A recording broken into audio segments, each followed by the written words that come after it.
Dobrý den, krásnou neděli, vítám vás u firmy Sauny Gerža. Právě jsme skončili s montáží u jednoho zákazníka v Rytířově u Werneřic. Takhle máme 3metrovou saunu z iglu s půlmetrovým přesahem střechy. Už jsme provedli zkušební výpal, jak vidíte, aby se vypálily kamna.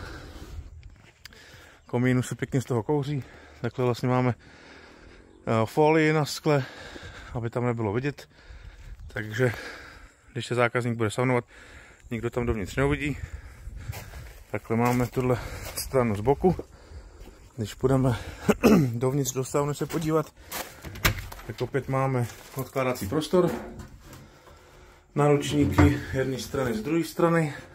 Máme zde opět osvětlení, jak venkovní, tak vnitřní. Když se opět podíváme, folie i na dveřích. Jak vidíte, pěkně večer to bude svítit. Samozřejmě saunovací prostor, opět lavice do L, to znamená, že máme na pravé straně kamna a takhle to L vlastně vypadá. Takže pokud byste chtěli objednat takovouhle saunu iglu anebo saunu hranatou, neváhejte se obrátit na firmu saunygerža.cz, kde najdete všechny naše výrobky. Krásnou slunečnou neděli všem.